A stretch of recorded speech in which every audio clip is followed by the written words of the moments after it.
Punjab Kings के लिए IPL 2026 में बने रहने के लिए, प्लेऑफ्स में क्वालिफाई करने के लिए लखनऊ के खिलाफ यह मुकाबला किसी भी हालत में जीतना जरूरी था और किस्मत ने भी शुरुआत में पंजाब किंग्स का साथ दिया। टॉस अय्यर ने जीता और पहले गेंदबाजी करने का फैसला किया।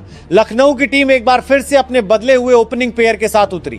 जोश इंग्लिश का साथ इस मैच में देने आए अर्शिन कुलकर्णी और लखनऊ की शुरुआत भी धमाकेदार अंदाज में हुई। अर्शदीप सिंह के पहले ही ओवर में जोश इंग्लिश ने 4 क्लासिकल चौके लगाए और ओवर से 16 रन बटोर लिए। और जिस प्रकार के अंदाज में जोश इंग्लिश चल रहे हैं वो एक बार फिर से रंग में दिखाई दे रहे थे। लग रहा था कि बड़ा स्कोर बनाने जा रहे हैं, लेकिन दूसरा ओवर जैसे ही शुरू हुआ अर्शिन कुलकर्णी पहली ही बॉल पर बिना खाता खोले ही कॉट बिहाइंड हो गए। इसके बाद बल्लेबाजी करने आए निकोलस पूरन, जो इस पूरे टूर्नामेंट में सिर्फ 1 या 2 मैच को छोड़ दिया जाए तो बुरी तरह फ्लॉप साबित हुए हैं। ऐसा ही कुछ एक बार फिर से देखने को मिला। मात्र 2 रन बनाए और मार्को यानसन की बॉल पर बोल्ड हो गए। अब लखनऊ सुपर जायंट्स की मुश्किलें बढ़ चुकी थी, लेकिन आयुष बडोनी ने मैच में लखनऊ की वापसी कराई। यानसन को 3 चौके और 1 छक्का जड़ते हुए ओवर से 18 रन बटोर लिए और इसके बाद भी ऐसा ही प्रयास बडोनी का जारी रहा और पावर प्ले में लखनऊ सुपर जायंट्स 61 रनों तक पहुंच चुकी थी। जैसे ही फील्ड खुली, युजवेंद्र चहल अपना स्पिन अटैक लेकर आए और आयुष बडोनी को इन्होंने फंसा लिया। आयुष बडोनी बॉल को समझ नहीं पाए और स्टंप्ड आउट होकर 45 रन बनाकर पवेलियन लौट गए।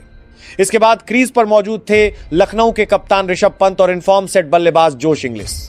तो अब दोनों के बीच समझदारी भरी पार्टनरशिप देखने को मिली। खराब बॉल्स को दोनों बल्लेबाज बाउंड्री के बाहर भेज रहे थे और अच्छी बॉल्स को सिंगल या डबल में कन्वर्ट कर रहे थे। और इसी बीच जोश इंग्लिश अपना अर्धशतक पूरा कर लेते हैं और अर्शदीप सिंह को एक बार फिर से अटैक करते हुए इस ओवर से 19 रन बटोर लेते हैं। सब कुछ सही चल रहा था।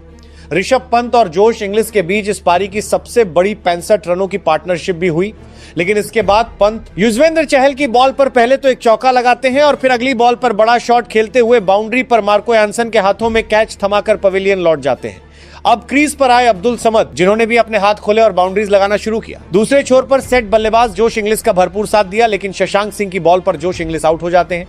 इसके बाद मुकुल चौधरी को मौका मिला था, लखनऊ की प्लेइंग 11 में शामिल किया गया था, लेकिन कुछ खास नहीं कर पाते हैं और 1 रन बनाकर ही आउट हो जाते हैं।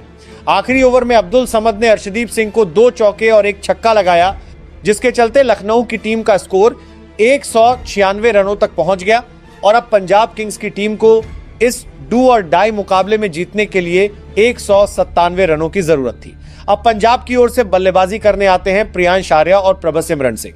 लखनऊ की गेंदबाजी शानदार रही। पहली ही बॉल पर मोहम्मद शमी प्रियांश आर्या को कैच आउट कर देते हैं। प्रियांश आर्या, जिनकी टीम को बहुत जरूरत थी क्योंकि ये लक्ष्य डू और डाई मुकाबले में बहुत बड़ा होने वाला था, लेकिन प्रियांश आर्या कुछ कर नहीं पाए और बिना खाता खोले ही पवेलियन लौट गए। इसके बाद यंग सेंसेशन कूपर कोनोली बल्लेबाजी करने आए, जिन्होंने 2 चौके लगाए जरूर, लेकिन यह भी मोहम्मद शमी के अगले यानी तीसरे ओवर में 18 रन के कुल स्कोर पर एक तेज यॉर्कर का शिकार होते हुए बोल्ड हो जाते हैं और पवेलियन लौट जाते हैं। लेकिन इसके बाद प्रभसिमरन सिंह और कप्तान श्रेयस अय्यर के बीच शानदार साझेदारी देखने को मिली।